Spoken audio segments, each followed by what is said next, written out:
What's going on, guys? It's Andrew from Defensive Fit. So today I want to go over if you happen to get your carotid artery happens to get cut, either a scratch, a cut with a blade or a bullet or whatever the case is.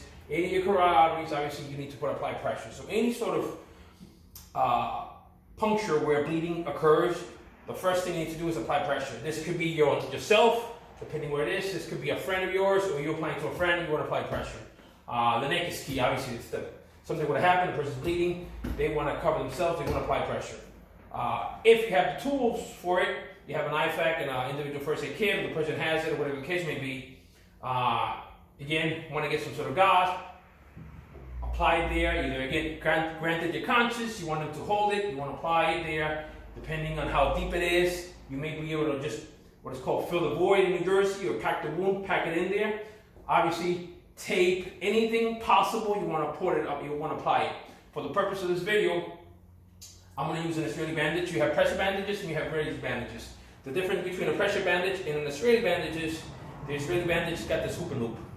Other than that, if it doesn't have this, it's a pressure bandage. If it does, it's an Israeli bandage.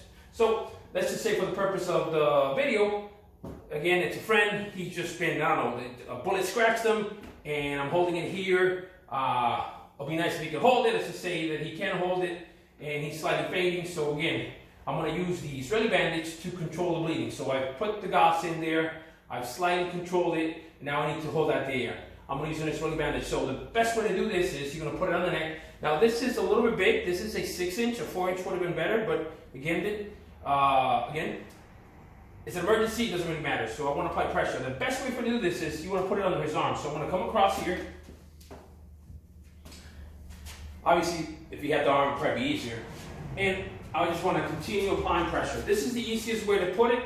The way I like to do it, regardless of where I'm applying the auxiliary bandage, I like to go one on the outside, one on the other side, and then apply it. Now, because of the size of because of where the wound is at, I won't be able to go all the way the way I would like to. So what I'm going to do is, I'm going to feed it through once, I'm going to pull back on it, and go the other way. Now again, I'm not trying to create a tourniquet, I'm not trying to apply too pressure, but I'm going to use that for the purpose of controlling it. I'm going to put it here, apply this, if you don't know, familiar with the Israeli bandage, it's got these little loops here that you would just put on each side, and you control it. So again, I'm applying pressure. This will be under the arm, and obviously we rush to the hospital. So this is one way of applying this. If this is on his chest, if I don't have an exclusive dressing or a chest seal, this could do the same thing. I keep saying exclusive, but it's exclusive, occlusive. Let me phrase that, occlusive dressing. This could be, again, for the video we were using the neck, this could go on the chest. If that's what I have, then this I can apply here. This could also be done on the abdomen, depending on where the wound is at. Let's just say he's again, a bullet went right here. Same thing, apply the gauze, feed it through. I'll probably feed it through the loop. And again, the pressure, depending on, because it's a hollow organ, I'm not too concerned with creating too much pressure per se, but obviously I don't want any air going in there either. So I'm just gonna wrap it around. Again, loop it through, may not have to. And again, with the little clips, I'm just going to go ahead and clip it here, and apply it. Israeli bandages or pressure dressings are very good. One thing that I like about the Israeli bandage is that this is a lot easier to apply, self-application, simply because at the beginning, let me take this out of the way here. We're going to wrap this. So I mentioned earlier that you have Israeli bandages and you have pressure bandages. The difference is that Israeli bandages have this little loop, pressure bandages does not. So the pressure bandages also do not have this little loop here. So again, when it comes to self-application, especially when it comes to the arm, trying to put this on yourself could be challenging depending on where it is. So the benefit of the Israeli bandages is that it has this loop that you can apply it through, put it on, over the wound wherever it is, and it's self-applied. Obviously on the legs, I don't need to do it if I don't want to, because I can have both my hands.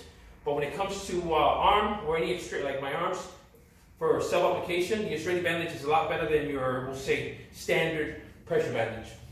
So, Again, when it comes to this, if this is all you have, this could be an ace bandage with some sort of rag or a, what do you call it?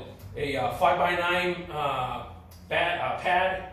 Hell, be honest with you, and again, not for bullet wound. Let me put it out there. So I'm gonna say a pad, not a tampon, but a pad, a maxi pad, could be used again just to control the bleeding. It's not gonna stop the bleeding. It's just that if that's all you have, put a maxi pad on, wrap it around. Again, you just need something to control bleeding.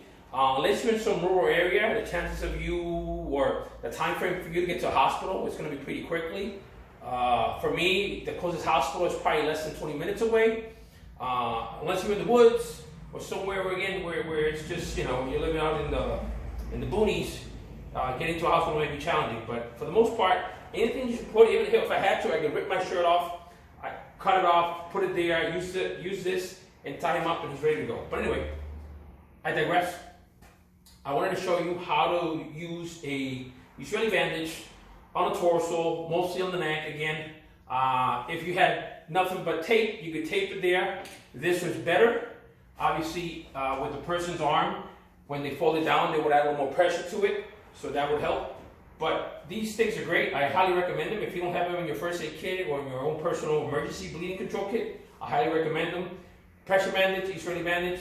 Again, I prefer the Israeli bandage, but you get what you can afford. If not, get an ace bandage, get some sort of 4x4 pads or some gauze, whatever the case is, and it'll do the job. Again, you need something to control the bleeding until you get to the hospital or EMS gets you, whatever's quickest. Okay? Anyway, that was it for today. Like, subscribe, until next time, I'm your friend Defensive Fit. Talk to you soon.